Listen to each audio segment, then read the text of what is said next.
PNR Networks is a member of Patreon. Show your love for our shows by joining our ongoing fundraising campaign and get some fantastic perks in return. Check it out and become a Patreon sponsor. You can sign up at patreon.com, patreon.com/PNR Networks. And thanks for your support.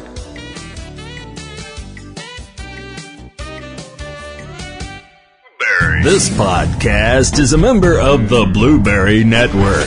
Blueberry. No E's. That's Blueberry, BLUBRRY.com. Blueberry.com. This podcast is a proud member of the Lamb Podcasting Network. Find the network at largeassmovieblogs.com.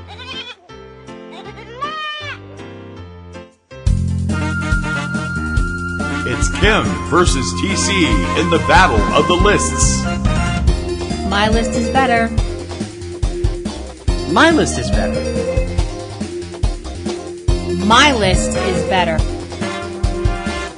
No, it's not. My list is better. Kim or TC, who has the better list?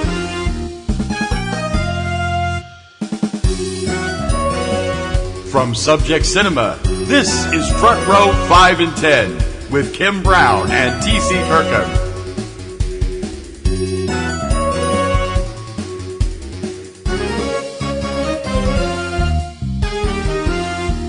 Hey guys, welcome to another week here on Front Row 5 and 10, brought to you by the good people that bring you Subject Cinema. That would be me and him, the me being Kim Brown. And the me being TC Kirkham. Oh no, the him being TC Kirkham, Yeah. Sorry. Does that make me a himbo? Well, no, because you're smart. Oh, okay. Himbos are cute. Not to mention the fact that I hardly look like the model type. Himbos are handsome but dumb. You're handsome and smart. I'm not handsome. You are to me. Please. You...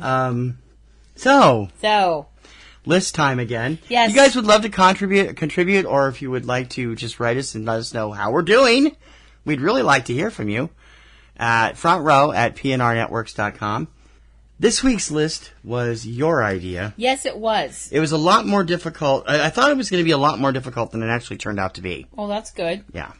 My I cheated, list, but... well, that's okay. My list is the top 10 moments in films that made you go, why did you do that? Just moments of just, you're just sitting there going, what? You know, why? Why would you do that? I know that really all of the things that we're talking about, though, they happen for a reason. They advance the plot, you know. But there's for the most part. But there's still things that you're going, what? Well, I am sorry, maybe I misunderstood. I was going with what were you thinking? Right, no, that's the same idea. Thing? Okay. Yeah, that's fine. That's basically the same idea. It's just, it's just moments where you're like, why? That, really? That's your first option? That's what came to mind? Yeah. That kind of a thing. Okay. Okay?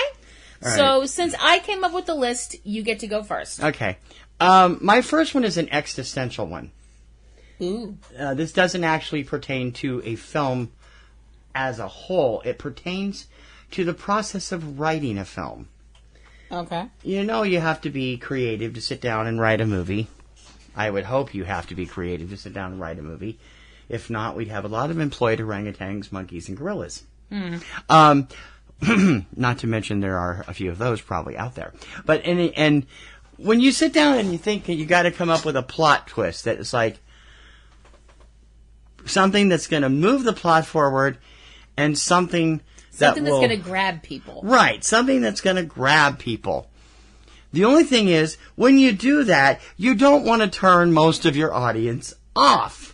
No. Which is what happened with this film. Okay. The film is not one that we are very fond of anyway, but we became less fond of it with 6 simple words that were coming up to the penultimate film moment near the end of the film. And it took the movie and made me think to the writer, director, and star, what were you thinking when you wrote this? Those 5 words, those 6 words that Kim will loathe forever. And then it happened. I died. The entire movie, The Future, by Miranda July, was ruined in one 3-second line of dialogue. And I'm like, oh God, oh no, oh D, I am in so much trouble for getting tickets to this movie. Yeah. I mean, you were. And and you still are, in case I haven't mentioned it. That particular moment pissed the Brattle audience was not happy. No. When the film ended, they were not happy. I mean, you could tell. There was polite applause, but it wasn't nearly as rousing as the earlier shows. Nope. And there was a lot of grumbling. Yeah. And I'm thinking to myself, wow, Ms. July, maybe you'll learn a lesson from this. I doubt it. We'll see with her next film. Number 10, my what were you thinking moment, essentially from the point of the writing, the death of Papa in The Future. Not only that, you were terrified I was going to go Super Saiyan in the middle of the she Brattle. She was like only about 20 feet from us. All right. Next. Okay. My number 10, what kind of a moment is thankfully it's at almost completely at the end of the film, but it is a line that I was like, I remember the first time I heard this being like, huh? And as I've gotten older, I've been like, really? My number 10 is from 1939's The Wizard of Oz. Yes, everybody's that one. favorite classic. It's toward the end of the movie. Dorothy and friends have vanquished. Near the end of the movie. It is at the end of the movie. Well, it's not quite the end. It's 2 minutes away from the end. Dorothy and her friends have vanquished the Wicked Witch of the West, and we've all found out that the Wizard of Oz is actually a fraud. And he and Dorothy are supposed to head back to Kansas in a balloon. That doesn't work out right. And he winds up going by himself, and Dorothy's left thinking she's going to be living in Oz forever, which, considering, Oz or Kansas, I really don't see how this is a dilemma. Now, you have a friend that lives in Kansas. I realize that. Yes, I know, but still, take Oz. But everything gets solved by the pink Dea ex machina that is Glinda, the Good Witch of the North, who shows... I don't think that's fair. She's not that bad. Who shows up in her bubble. We've seen transporters and planes. I've never seen somebody arrive by Bubblicious. That's different. And Dorothy asks for her help to get back to Kansas. And Glinda's reply to this, and I'm going to use the fluttery voice, so get ready. Dear. You don't need to be helped any longer. You've always had the power to go back to Kansas. What? We've been sitting here for 2+ hours, and she's always... Well, commercial television, 2+ hours. It's not even 2 hours, no, non-commercial And the Scarecrow logically asks, then why didn't you tell her before? And Glinda's response is, she wouldn't have believed me. She had to learn it for herself. Bullcrap! Screw you, movie! I'm sorry, this is a complete... Why would you do that? Why would you do that moment? So that's my first one. Number 10, Glinda's proclamation from The Wizard of Oz. I love that movie, but man, that pisses me off. Yeah, it is kind of annoying. Just makes me crazy. My number 9 is from one of the greatest films of all time. And it's just one of those moments where you're looking at it and you have a fairly intelligent hero, but he's completely... snowed by a person he's trying to help. Okay. And in doing so, he spurns his best friend. He lets the power of the Ring of Sauron overcome him from time to time. Mm-hmm. And then, as they get to near the end of the movie in The Lord of the Rings, The Return of the King, Gollum is leading Frodo somewhere Frodo should know better to go. And yet, as Gollum runs into the cave where this gigantic spider lives and Gollum knows it, Frodo follows him right in. Smeagol, where are you? What were you thinking? Honestly, caves, cobwebs, really weird creepy guy. Are you insane? Oh, fine, you are, because the ring is corrupting your mind and blah, blah, blah. But still, I'm like, you've got to be kidding. Sam would have seen right through that. Yep. Well, that's why Gollum got rid of him. Yes, I know. And why Sam came back to save the day. Yeah. It was just like, face palm. Frodo follows Gollum into Shelob's lair, number 9 on my list from Return of the King, Lord of the Rings, Return of the King. Okay, that is really good. Number 9 on my list is one that I think some people might be kind of like, you're missing the point. But it is one of these things that it irritates me because I think it's out of character for her. And I've always thought that, and I've always been like, why are you doing this? Why are you... Damn it, you should know better. My number 9 is Scarlett O'Hara's actions in Gone with the Wind. Show some gosh darn self-respect. Seriously. What actions are you referring to? The fact that here she is, this, beautiful, spirited young woman, and she keeps throwing herself at someone who clearly doesn't want her. At least doesn't want her as much as she wants them. Meaning, of course, Ashley Wilkes. You forgot to mention self-obsessed.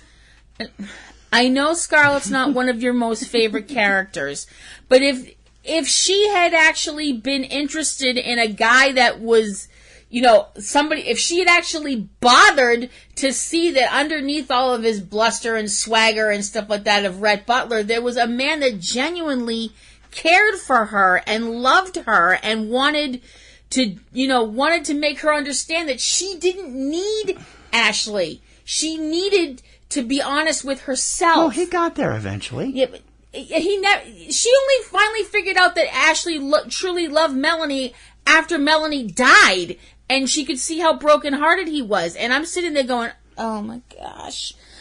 So my number 9, why are you doing that moment, is just most of Gone with the Wind with Scarlett O'Hara. I'm just like, girl, show some self-respect. It's like crying out loud. You're embarrassing yourself.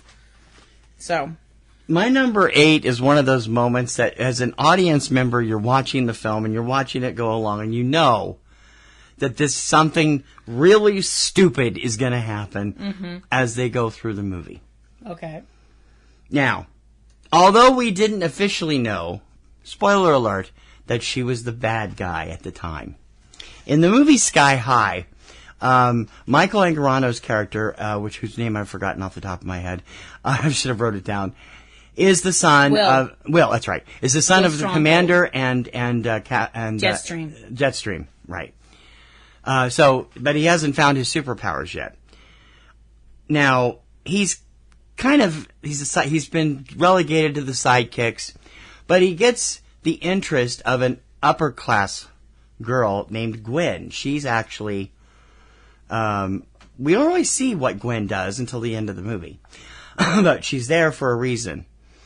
And she keeps trying to pull Will away from his other friends, saying that they're not good enough for him, including his next door neighbor, who is the girl that is really in love with him. Mm-hmm. But he's a horny teenage 15-year-old. Of course, he's got the hots for the 17-year-old senior. He's a teenage male, so he's kind of stupid. So she kind of invites her friends over to his house for a study party.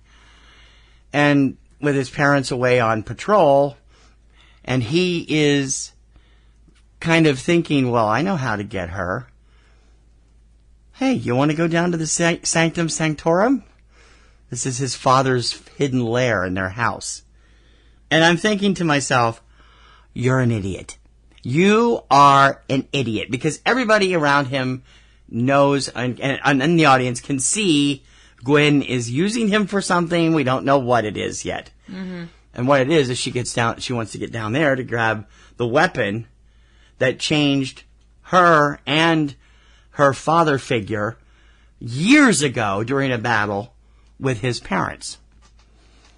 Okay, when you're the son of the superheroes, don't invite them into your parents' secret headquarters. Yeah.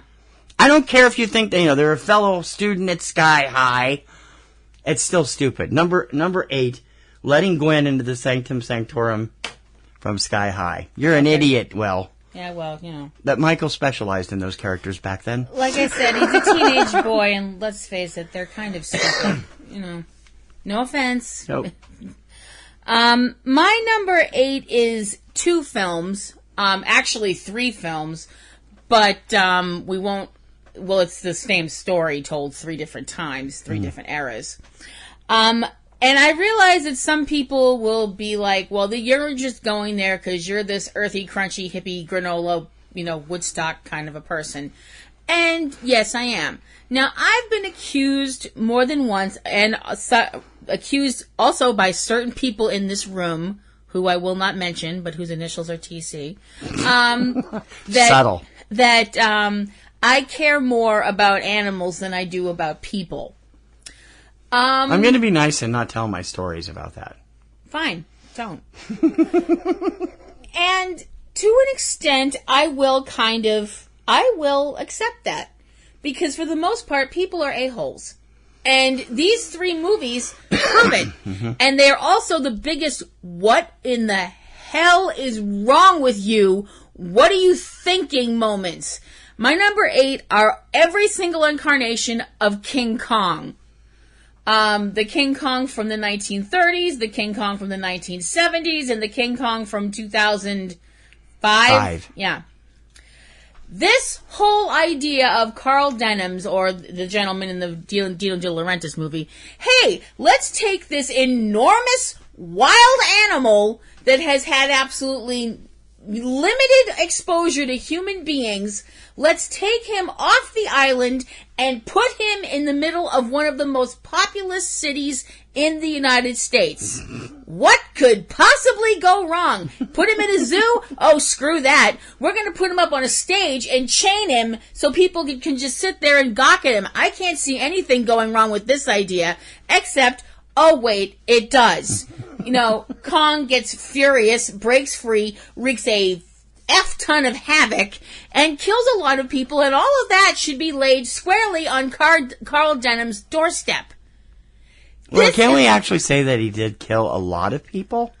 I imagine he killed a few people. I don't think he killed a lot of people. Well, maybe he didn't kill a lot of people, but he caused a lot of property damage. Yes, he did. And basically, tore New York a new one. And when you think about it, this idiot brought not just a wild animal, an enormous wild animal into the city with no veterinary training whatsoever. What the hell is wrong with you? What did you think was going to happen? So my number 8, King Kong. Just more proof humans are stupid. Okay. Moving on. Number 7. You're being awfully general with your what have we done what do you moments. mean? Well, it's a generality, really. I'm just not just commenting. Okay. My number 7 comes from one of my favorite films of 2016, and it's just like it comes out of nowhere, but it's it's part of the plot, and you don't really see it happening, but. If you haven't seen the brilliantly wonderful, funny, and beautiful Irish film Sing Street yet, you should. It's a great film from director John Carney, the director of Once and Begin Again, about a 14-year-old kid named Connor, who falls for this girl he sees standing across the street from his boys' school. Her name is Rafina. She's a model, and she's older. And so in order to tempt her into spending time with him, he's like, she wants to be a model and going to be in music videos and movies and everything else. And he's like, well, I got a band. Why don't you come be in our video? Of course, he didn't have a band at that time, but they put one together really fast. And over the course of the movie, she does end up becoming friends with Connor, who's calling himself Cosmo, and the rest of the band. And on one particular shoot, they're going out to the seaside to record a video for a new song they've written called The Beautiful Sea. And as we see the song being performed, Ravina, of course, Rafina is the female heroine in all of these videos, of course. And the ones that came before it, like Riddle the Model, and the ones that come after it. She spontaneously decides, hey, we're doing a seaside thing. They're talking about mermaids. I'm going to have fun. Without any warning to any of the rest of the guys who are filming, she jumps off the pier, off the side of the thing, and into the ocean. And then comes to the surface. I can't swim! What were you thinking? He's already in love with you. You don't have to try and get him to be in love with you. And you kind of look down on him anyway because he's 2 years younger than you. Mm-hmm. I was like, oh, that was a stupid moment. Of course, it did lead to their first kiss. But, if you haven't seen Sing Street, it is a brilliant film.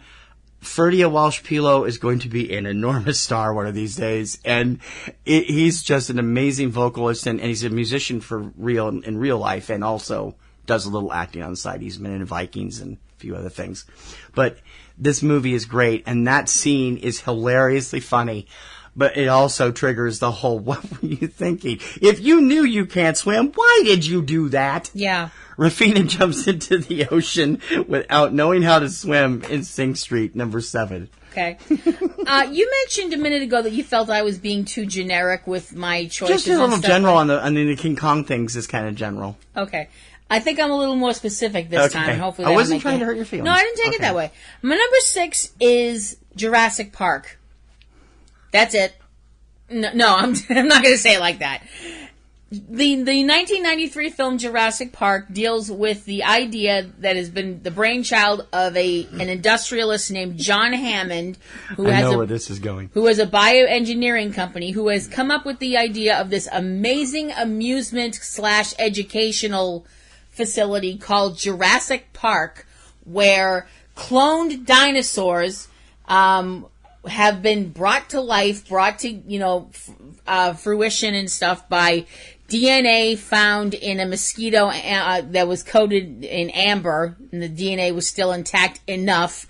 What they couldn't, the gaps in the DNA, they just filled in with frog DNA. Whatever, you fail biology forever. But surprise, surprise, stuff goes wrong, and people start getting chased after by the dinosaurs.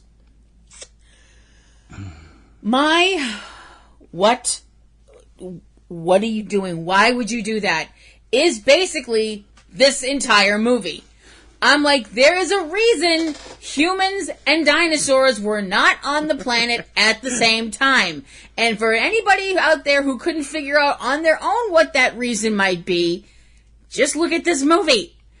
Most dinosaurs in the movie are trying to eat people. Even the ones that aren't trying to eat people would still be dangerous to humans because they probably can't see us and would step on us. This is a horrible idea. And the fact that stuff went wrong from the beginning should have clued these people in that this is a stupid, stupid, stupid idea. So they kept doing it for 2 more movies and then a reboot. So my number 6, Jurassic Park, just basically the whole entire plot. I was just sitting there going, why would you do this? Well, we both really liked Jurassic World, though. I was surprised because I'd never seen the originals, and I thought it was a lot of fun. Yeah. Despite the presence of Chris Pratt. It is fun. It is fun. But you are still sitting there going, sitting there going, really? Yeah, I gotta admit you are, yeah. Okay. My number 6, another one of my favorite movies from 2016. And it's just this wonderfully little low-key coming-of-age comedy from director Michel Gondry. We've talked about Microbe and Gasoline incessantly. Microbe is this little, very short 14-year-old kid named Daniel who's always getting called a girl, and because he's so short, they call him Microbe. And Gasoline is Theo. He's a little slovenly, comes from the wrong side of the tracks, wears leather jacket, has his pedal bike souped up to sound like a real motorcycle and little sound effects and stuff. They become friends as outcasts and decide to take a road trip on their own, which is quite charming. But there's one particular point where they've been talking about the girl that Microbe is in love with. It's now summertime, no more school. And he's made up his mind once and for all. He has to get a haircut. He can't continue to go with this. So as Theo is down pumping gas into the can so they can put it back in their little mobile house. They've built this like little shack that they drive around. He goes off in search of a barber and tries the ones in the normal area, and then goes down this dark alley and sees the sign coiffure and massage. Okay, right there should have been beep, beep, beep, warning number 1. He walks in. There's these tough Asian guys standing there looking mean. One of them's being interviewed for a television expose. And 3 girls come out of the back. They're all cute, skinny Asian girls. Oh, you want a haircut or a massage? And they're looking at this 14-year-old kid. It doesn't go well. Why? And as, you know, when he comes back after running out of the place when the guys start beating up the cameraman and the guys chase him down and beat him up to get the €10 that he didn't pay the girl for just slicing his hair right down the middle before he got scared and left. And Theo says to him, well, what did you expect when you get a haircut at a whorehouse? It's like, are you kidding? Granted, he's so sheltered that he probably doesn't know anything about it. But you can see from the neon and the look of the place, what were you thinking? If Theo had been with him, it wouldn't have happened. Yep. That's true. From Micro and Gasoline from 2016. Again, if you haven't seen it, it's hysterically funny and a really charming. It has a little bit of a less than satisfying ending to me, but I loved it all the same. And number 6 on my list, Daniel gets a haircut, Micro and Gasoline. Okay. I mentioned at number 6 was Jurassic Park. I'm sorry, number 7, I should say. Number 7 was Jurassic Park. Number 6 is Jurassic World. Basically because the whole idea is that... That's a cop-out. Let me explain where I'm going with that. It's like, okay, apparently we don't learn from the first thing when we tried it the first time, so we're going to do it again? But the what are you doing part is the fact that not only do they just decide, well, we'll just start over and this time we know what we're doing and it'll be better and, you know, more dinosaurs and stuff. They have to go and make a dinosaur. They make a dinosaur selecting the DNA. It's a dinosaur that's never existed before until now. Yeah, that was kind of out of the box thinking. In a staggering moment of utter insanity, we are presented with the Indominus Rex.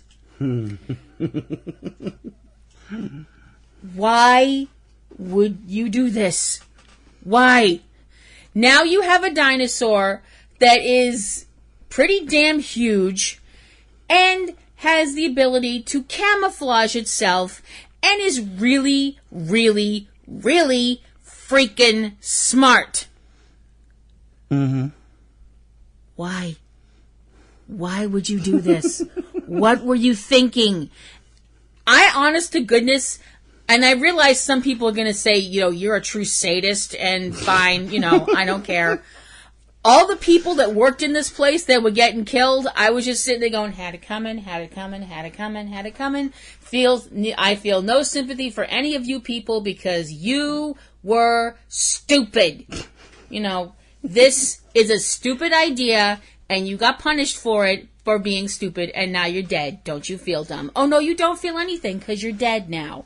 So, my number 6, Jurassic World. Because it worked so damn well the first time, let's just make it even worse. Idiots. Well, I can say with great delight that Colby Boothman didn't get killed. No. Almost. That was way back in the beginning. Hi, Colby. If you don't know who Colby Boothman is, he does a lot of TV and acting and stuff, and he's also a sword master that worked with Mythbusters last year. It's really something. On their final season, not last year, the year before. My number 5, this is one of those times when everybody around the person knows that this is a bad idea.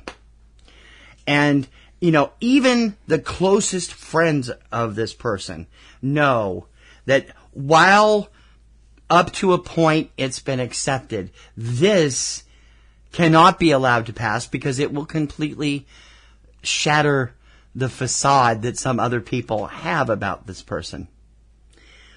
And the one person that normally would have protected Florence Foster Jenkins wasn't in the area. He was away with his girlfriend for the weekend.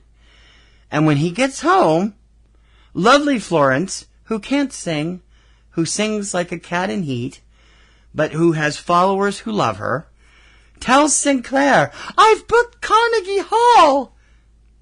What were you thinking? Now, in all fairness, she was thinking she's going to give a performance for charity to benefit the troops, because World War II is going on. Mm-hmm. But it's like nobody except Sinclair had the guts to try and stop this from happening. Because as much as her friends love her, and as a sweet a lady that she is, she's really terrible. If you don't believe me, her music is on Spotify. Kim tried to listen to it when we saw the movie, and she couldn't get through it. It was that bad. I couldn't. I listened to the whole album, and it's hysterically funny. And it shouldn't be, because people tell me I'm cruel. She believed that she was a beautiful singer, and she may have been at one time. She may have been at one time, but unfortunately she got ill, and she when she did that, it almost fell apart, and then she saw the horrible reviews and had an attack and died less than a month later in real life, and it was just terrible, because she was truly a genuinely sweet and kind person. Yeah. But that moment, you have to be. I would not want to be Sinclair when she's telling him this, because his whole thing had to be, "What were you thinking?" Mm-hmm. Booking Carnegie Hall in Florence Foster Jenkins, number 5. Okay, number 5 on my list is a film that unfortunately not enough people saw, and it's such a great film. From 2007, Quiet City. A film directed by Aaron Katz. It's such a great film. We were lucky enough to see it. Was that an eye-opener at the It was an eye-opener, yes. Mm-hmm. And we both fell in love with it. It's such a charming film, and the cast is fantastic. But I was sitting there watching this movie going, what? The story of Quiet City... You have to understand, just to help you out a little bit. Yeah. Quiet City is what's known as a mumblecore film. The script is not really there. They just have outlines.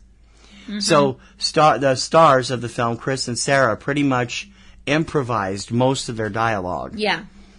So that's one of the reasons it's so charming. Anyway. Yeah, I think you're right. Besides the fact that Aaron, who plays Jamie, and Chris Lankinow, who plays Charlie, are very charming and charismatic young people. Mm-hmm. Young people. I can't believe I just said that. So anyway. I'm sorry, I said Sarah. That's her name in the movie, isn't it? What? Aaron's name in the movie is Sarah. No, it's Jamie. Jamie. Where did I get Sarah from? Oh, anyway, I sorry. think Sarah's her friend that she's waiting for. Oh, that might be the one. I'm not sure. I know this name Sarah came up somewhere. Anyway. Okay, the plot of Quiet City is thusly. Jamie shows up in New York City. She's supposed to... Oh, Samantha. That's her friend's name is Samantha. Okay, yeah. Something weird She's supposed to meet her friend Samantha at this diner. She gets off the subway and she asks a guy for directions, and the guy's name is Charlie. Charlie takes her to the diner, and Samantha doesn't show up and doesn't answer the phone when Jamie tries to call her. Right. Charlie then offers to Jamie, it's like, why don't you come over to my apartment? And it's not done the sleazy way or anything like that. Just wants to give her a place to crash. Yeah. I'm watching this and I'm like, what are you doing? Where are you going? Are you crazy? I mean, I'm sorry. I know. You find out real fast that Charlie's a real sweet soul. Oh, Charlie's a very sweet person. But I'm sitting there going, where are you going? What are you doing? Why are you doing this? He is a total stranger. Were you raised on a farm or something? Are you like Amish or something like that you completely like... Not with that accent. Really, but I'm like... And I know that some people will say it's probably because I've watched way too much Law & Order and CSI and I read too many mysteries and stuff like that. But I when I realized, I was like, she's walking away with a total stranger in New York City. This is either going to be very wonderful, or they're going to find pieces of her in a garbage bag in the Hudson. As it turned out, it was very wonderful. But I think by the end of it, they were falling in love with each other, which is kind of neat. Oh yeah. By the end of it, I was totally shipping them. Even though it only lasts, it's 24 hours. Yeah, it's one 24-hour But period. I was just sitting there like, why would you do that? Why? But it all worked out in the end. It did. But it's staggering to see. My number 6, Quiet City. Jamie meets Charlie. Okay, this is also slightly existential because it's not. We actually didn't see what happened, but we have to assume something. When you're a club owner in a hot city that has a big club scene, you want the best possible band to be on stage, to bring in the people, to make sure that they're there, having fun, buying booze, getting it down, having fun and stuff. So you got a great rock band, or supposedly great rock band, that does this, several nights a week. And then suddenly, for some reason, reasons that completely blew reason out of the water, you replace them with a band that mixes music with martial arts and really, really horrible lyrics.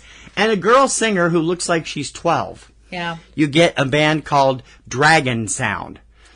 And they're doing kicks and punches and singing against the ninja. All their lyrics have to do with martial arts. And the crowd's loving it. Not in reality, but certainly in YK Kim's reality, known as Miami Connection. I just want to know what was going through this club owner's head when he fired this other band. I mean, they may have been terrible. We didn't really hear them.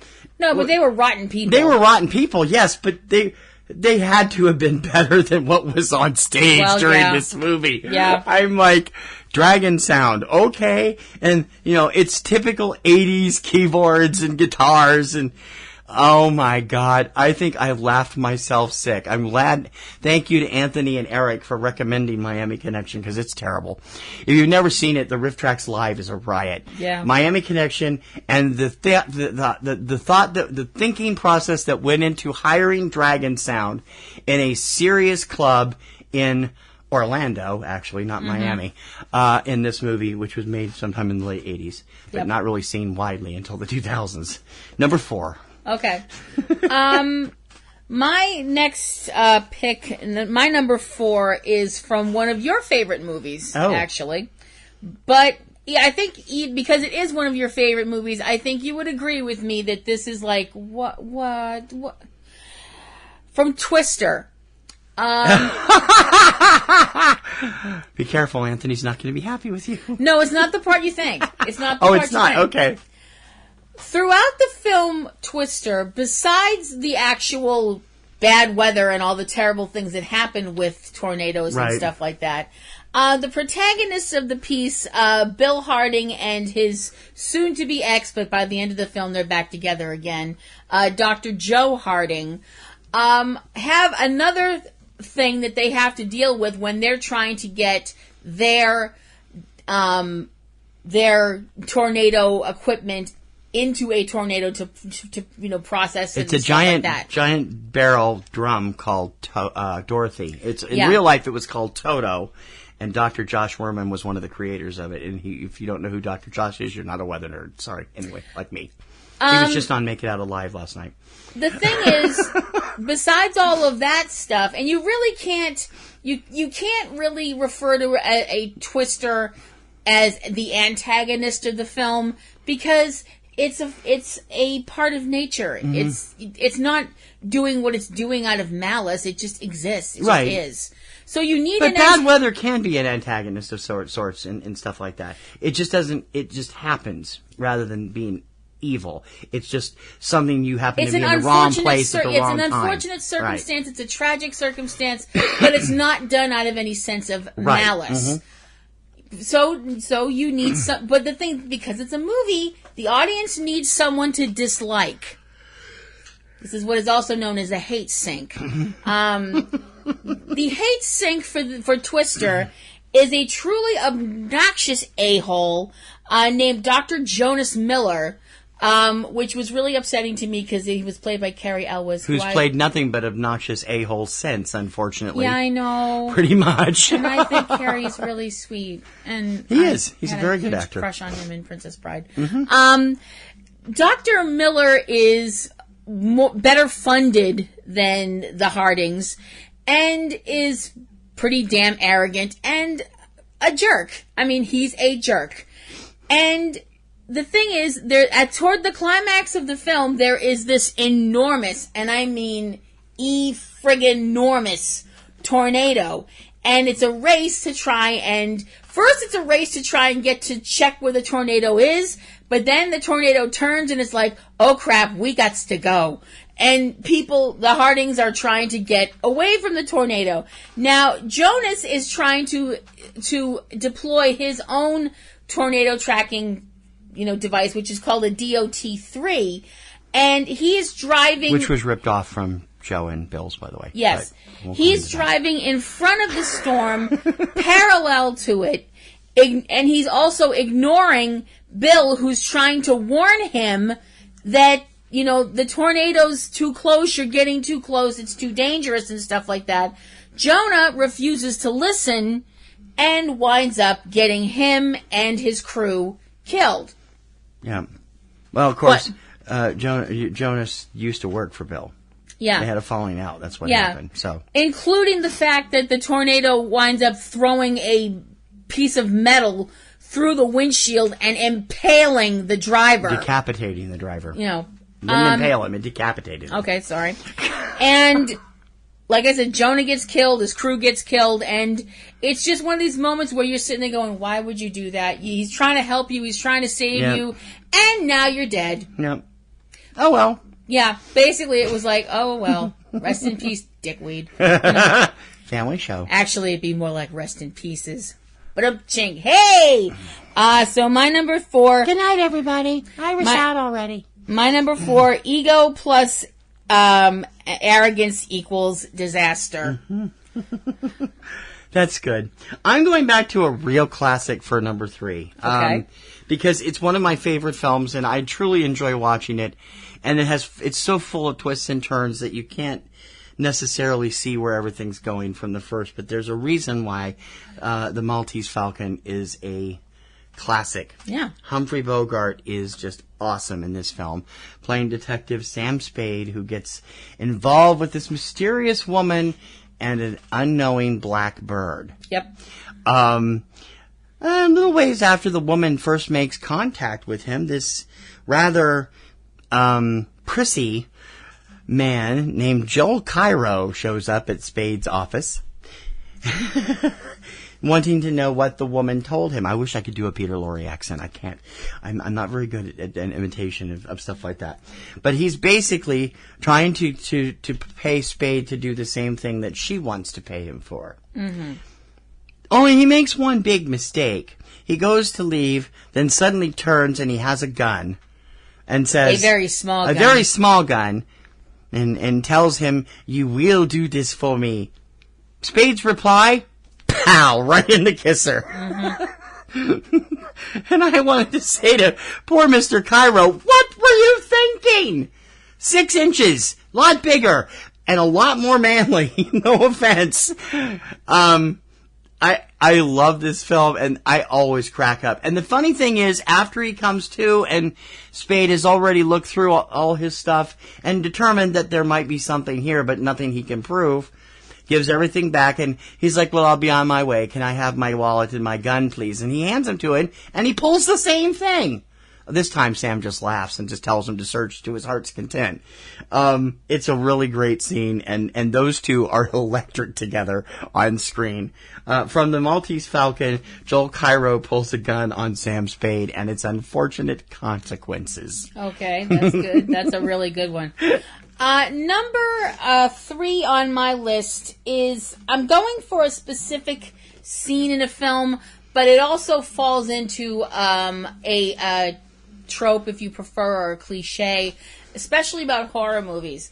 Now, you could sit there and you could do an entire "Why did you do that?" about horror movie moments, but I want to talk about one specific film and one specific moment. From the 1981 film Halloween 2, towards the end of the film, the killer, Michael Myers, who we know now the reason he's been pursuing Laurie Strode through the first film and through this film, we find out that Laurie is actually his sister. And we get to this point when she's in a hospital, and Michael has shown up in the hospital and has, already killed a bunch of people trying to get to her. And the doctor who's been treating Michael at the sanitarium where he escaped from, and who knows that Michael is evil on two legs, Dr. Sam Loomis, and a nurse and a marshal have made it to the hospital to try and stop Michael from committing his latest acts of carnage. They show up, they manage to save Laurie from Michael again, and Loomis shoots Michael 5 times, pretty much point blank range. Now, for those of us who saw the original Halloween where he shot him 6 times and then Michael fell over a balcony and got up and just walked away, we think, because he disappeared. We just know that he just wasn't there, after taking 6 rounds to the chest and the tumble off a building. So, second story, it wasn't that high. Well, yes, but there's the whole sudden influx of lead into the chest. Anyway, so he may have had a bulletproof vest on. We don't know. Are you done? Well, we don't. The nurse tries to contact the police, and the marshal does the one thing you should never, ever, ever, ever, ever, ever, ever tack 10 more evers on there, do in a horror movie when the villain is down.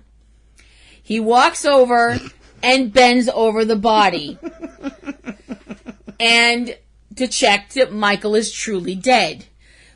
Dr. Loomis sees him and yells at him to get away from Michael, and the marshal protests. He's like, well, he's not breathing. And then Michael reaches up, grabs him, and kills him. As the guy's getting closer to Michael's body, I'm sitting there going, no, don't do this. Oh, why are you doing this? Oh, this is a bad idea. And look at that, now you're dead. See, that's the thing about horror movie villains. Never do the whole let's bend in real close and see if he's dead. Because, spoiler alert, he probably isn't. If you have to, chop his head off. That's a true trope. And then throw it. Roll it like a bowling ball. That didn't work with Jason's mother, did it? Roll it like a bowling ball. Do whatever you have to do. But don't bend over somebody to see if they're dead. Especially someone who just got shot 5 times. So that my number 3, Halloween 2, don't get that close. My runner-up moment comes from one of my all-time favorite films. It was at number 1, actually, on the last Pantheon list, and it was a winner Best Picture for both of us in 2012. Perks of Being a Wallflower is a delightful coming-of-age story that actually was voted the 5th best coming-of-age story of all time by the Clotilde Society a couple years ago. Starring Logan Lerman as Charlie, the freshman, and Ezra Miller as Patrick, and Emma Watson as Samantha, known as Sam, the 2 step-siblings that become his, mentors. And it follows Charlie through his freshman year at high school after he had a breakdown over the summer after the suicide of his best friend. And it's a really poignant film that I've seen. I saw it 5 times at the theater. I've seen it at least a dozen times since it came out on DVD. Mm-hmm. And there is one, it's funny and it's heartbreaking. It'll make you laugh. It'll make you cry. And it can do it all in the same scene. And the scene from this movie that is just one of those moments is the spin the bottle scene. Happens on a Friday night when the friends have gotten together with a few other friends. By this point, Charlie's dating another senior, Mary Elizabeth, and Samantha is seeing Craig. I think that's his name, right? The older gentleman that she's seeing. Patrick's dating the jock boy in the closet, of course, and Then they had the stoner bud. I think his name was Alan, if I'm not mistaken. Something like that. And they're sitting around playing Spin the Bottle one night. And they go through several things, and a couple of times it hits Charlie, and the first time he answers, does the whatever they require of it for him the first time. It's kind of like Spin the Bottle and Truth or Dare. Yeah, it's a little bit of a mix of it both. Yeah, usually Spin the Bottle is just spin the bottle and kiss whoever. Right. Well, no, they do. It's a mix of. It's a little mix of both. Oh. So one of them tells Charlie, "Kiss the most beautiful girl in the world." And they were in the room. He doesn't kiss his girlfriend Mary Elizabeth, who's sitting on his left. He kisses Samantha, who's sitting on his right. Mm-hmm. In Patrick's quote, "Wow, that's effed up." Causes all kinds of trouble and problems that leave Charlie out in the cold for a couple of months and leave him pretty barren of friendship with them. And it's a really heartbreaking moment. And yet the first time you see it, it's like, what did you just do, you little idiot? Yeah. That's supposed to stay unrequited. You're not supposed to do that. You got to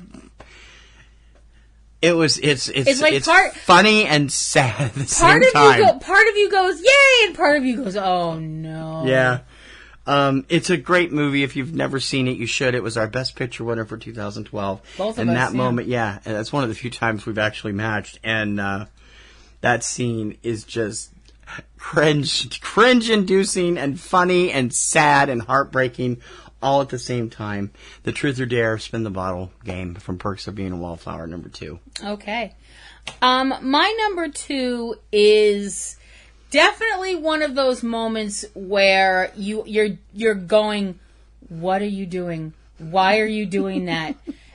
I think more a certain portion of the audience was doing that than the other portion of the audience, but that's only because certain portions of the audience have the parts. It's male versus female. My number 2 is from Casino Royale.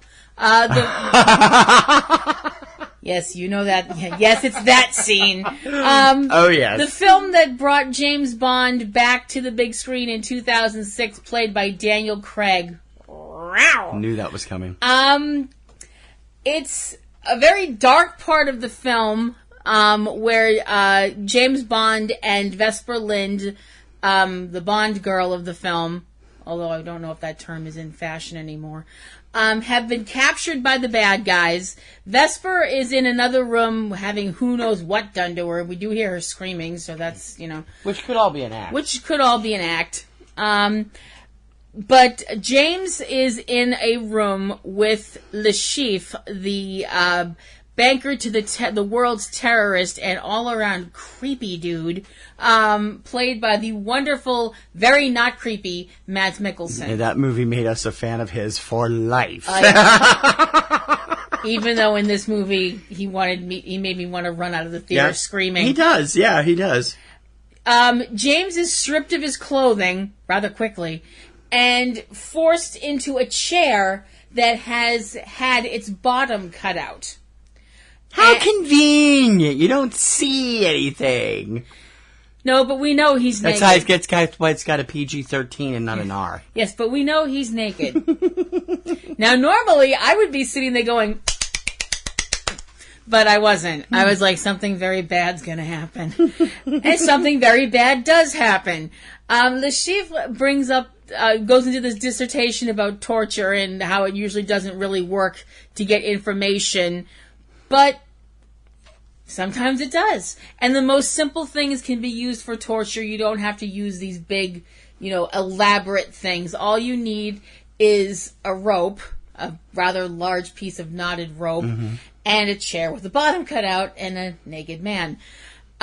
He proceeds to use the rope and the knot on the end of the rope to strike James in the Jules. nether regions, trying to get James to give him information about a account containing a certain amount of money.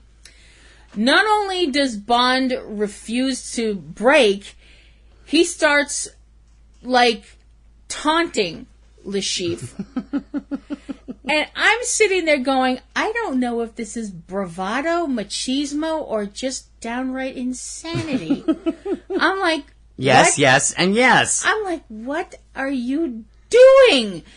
I mean, he had a strategy, I think. I'm thinking the strategy was to get Le Chiffre so mad he would get sloppy. I'm thinking that was the strategy. Right. Maybe. Right. Considering it almost got his 2 veg chopped off. You know, it wasn't the best strategy in the world. No. I was just sitting there like, what are you doing? Why? Please stop talking. And then in the audience we're just going, oh! Yeah. There was a lot of that. There was a lot of men shifting very, very, very uncomfortably in their seats. I mean, I usually leave the room when that scene comes on when we watch it on video. I don't. I don't, but I have to admit it makes me very uncomfortable and actually makes me forget that Daniel Craig is like sweaty and naked and all that. All I can think about is the fact that he's getting hit down there with a rope and it's very uncomfortable to watch. So that's my number 2 from Casino Royale. You know, piss off the guy that's torturing you. Great strategy, 007. Brilliant. As I recall, Em wasn't terribly happy with him at the end of that film. She either. was never happy with him anyway, although she did care for him. Yeah, she did. Okay, so my number 1. Gonna give me any fanfare? It's time for number 1. Thank you, Dr. Domeno. Here it comes, number 1. I'm wondering if we have the same number 1. I don't know. Is yours number 1 from a comic movie? No. Okay. I can't believe this isn't on your list. Okay. I really can't. I am totally shocked this isn't on your list. And it was the first thing I thought of, and she's like, oh yeah, she's going to do this. Let's see. What's one of the stupidest things you can do as a supervillain? There's so many. I can think of one that would involve a large green fellow that you decide to start calling names and being like, I'm a god, you dull creature, and... Loki confronts Hulk, my number 1 from the Avengers. Oh my god. I know Loki thinks of himself as a god. He's not really. He's more of a demigod, isn't he? Well, Loki was a god. Was he a god? Okay, I don't know the Norse mythology that well, but it's like he dares. He's now holed up in Tony Stark's headquarters, and Hulk manages to land right where he wants him. That's his whole point, was to get Hulk here. He wants to use Hulk as a weapon. Calls him all kinds of nasty things. Hulk doesn't like it. And as he's over there getting in his face, bow down before me, blah, blah, blah, blah. I am a god, you dull creature, and I will not be bullied by... And Hulk grabs him and smashes him into the floor about 8 times. And the entire audience laughs their head off. It is one of the most fun schadenfreude moments in history. And Kim sits there when we watch it on TV and laughs maniacally. Like a mad woman. She laughs even more maniacally at that than she did at Justin Bieber getting shot over and over again on CSI. It's like, that's the miracle. Well, it led to the best line in the whole movie. Puny God. I know. It's funny. But it's a great thing, and I can't one believe line that's he had, not on and it your was list. perfect, I can't believe that's not on your list. My number 1, Loki, stupidly, confronts Hulk in the Avengers. Okay. No, that's not on... No, that isn't on my list. I swore. That was the first thing I thought of. I was sure it was going to be on the top of your list. What did almost make my list superhero-wise was the whole thing from The Dark Knight with that employee of Wayne Enterprises that has figured out that Bruce Wayne is Batman and confronts Lucius Fox about, and Lucius is all like, this is a guy that beats up criminals and your plan is to blackmail him? It's like, that is one of those, really, dude? Yeah. Really? But I didn't put that out. Okay.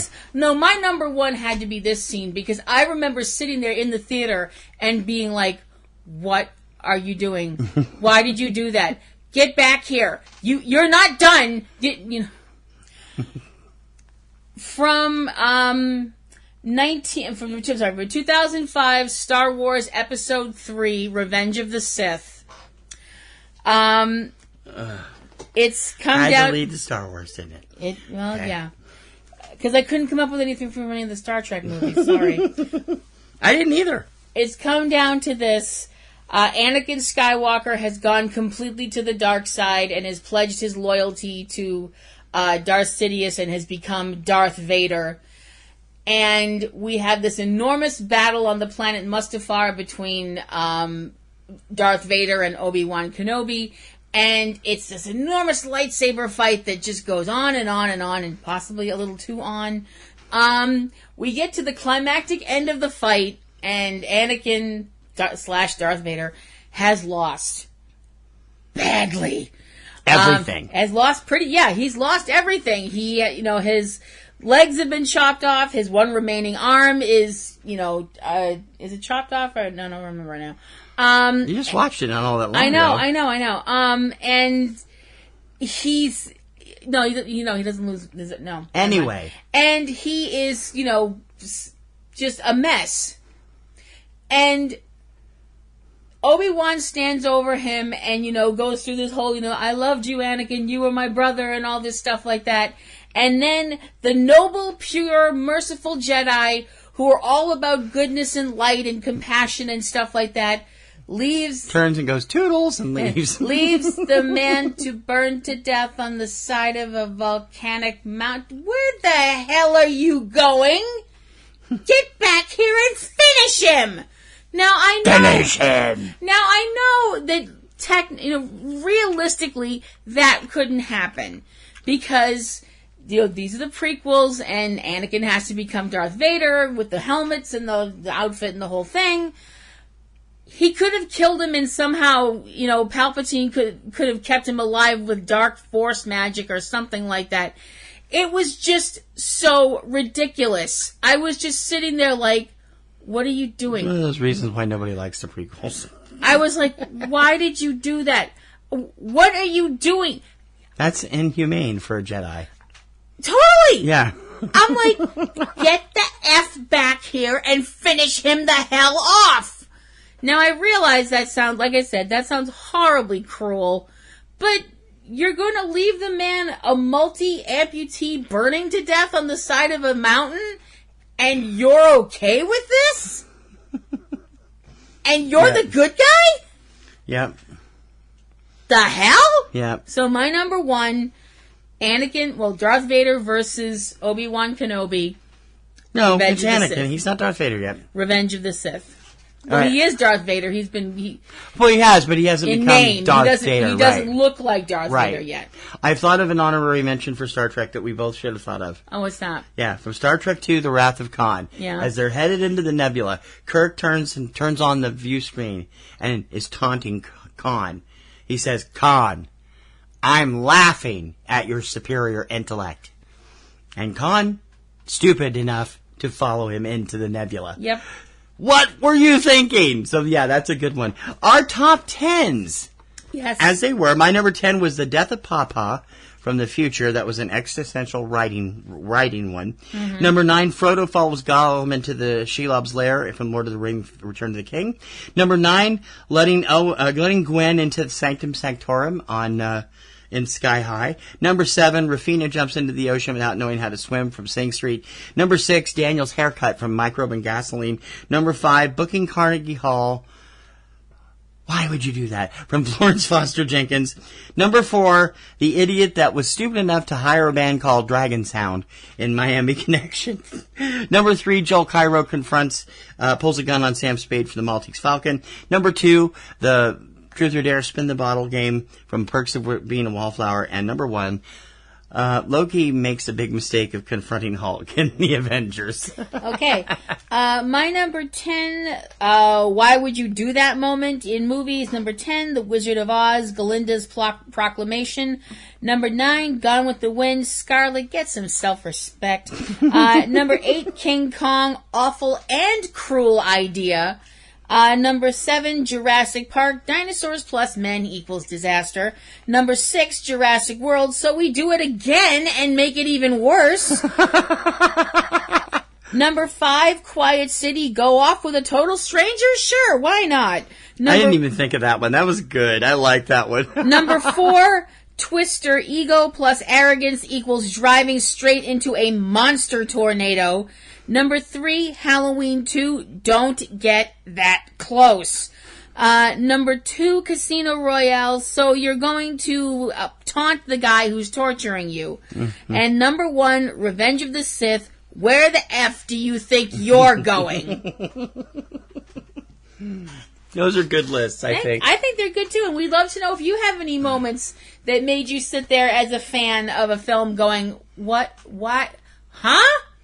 You know, please write us about that or anything else at frontrow@PNRNetworks.com. Also, take the time to become a Patreon patron. We're gearing up for a new year. We hope at this point where we launched the campaign a year ago this month, and we haven't been very successful. But we're going to change that if we're determined to get that changed over, and we hope that you'll take the time, because the more patrons we have, the more we'll be able to do, and the more crazy things we can come up with for everybody to listen to and see and all kinds of stuff. Mm-hmm. We have a couple of big projects coming next year. Yes. That'll happen in the first couple of months, and we hope that you'll watch them. But please donate and come over and become a Patreon patron at patreon.com/PNRNetworks. We have other shows out there. Yes, we do. Subject Cinema, right here on eCinemaOne.com, every Sunday. All the latest film news, reviews, scenes, opinions, and all kinds of other stuff, and us pointing and laughing at stupid things in the entertainment industry. Yes. Front Row 5 and 10, which is this show every Thursday. We have 2 mini shows also, our release shows, as we'll call them. Mm-hmm. Tuesday Digidex, covering the home video releases on Tuesday, and 3 Minute Weekend, which is actually usually about 8 minutes, covering all the new films coming out in theaters every Friday. Kim has Platinum Rose's Garden, her peon to the world of Supernatural. Yes. Platinum Rose's Garden is my Supernatural podcast where I talk about the past week's episode of Supernatural. This week I will be looking at this week's episode of Supernatural, The Big Empty, and I hope you guys will come check it out. And I hope you will check out TC's show, Catastrophe Vortex, all about disaster movies, and we don't mean things like Ishtar. No, but we do mean things like Twister. Yes. Which I've already done. And Catastrophe Vortex happens every other Wednesday through the end of the year, and I'm going to try and go weekly after January starts. With all things disaster movies, and also tips on great TV shows with it, and other things that happen here and there around the world of disasters. I happen to be a disaster junkie, both as a historical information and as a movie fan. Mm-hmm. And I try to share that with everybody at CatastropheVortex.com. Cavebabble with Eric and Valerie Lyon on the weekends with great movies and games and odd things to eat and stuff at Cavebabble.com. And although it's currently off until now, January will bring a new season of Comic Grotto with Aunt B and Pee Wee, talking all about comics and the crazy stuff therein, and that's at ComicGrotto.com. Mm-hmm. Next week. Yes, next week is your turn. It is. What's going to be the topic? Our top 10 live-action animal films of all time. Now, they can be narrative or documentary, but they have to be live action. No animation. Okay.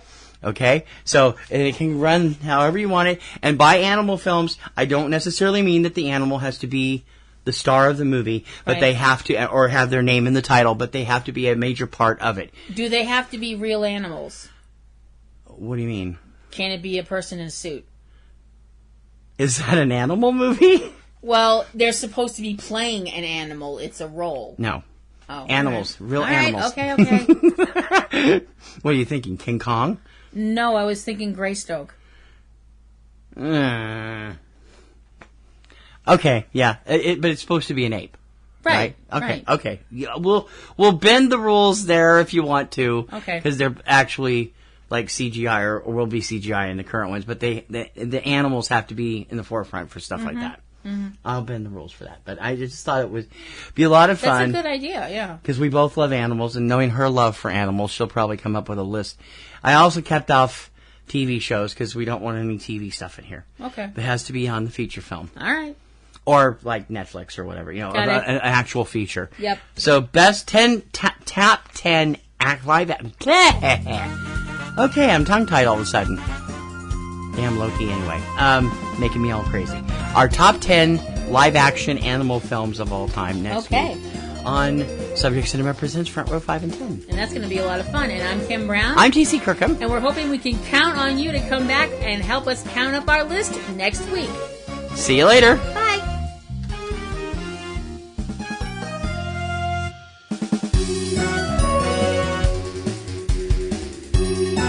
You've been listening to Front Row 5 and 10 with Kim Brown and T.C. Kirkham.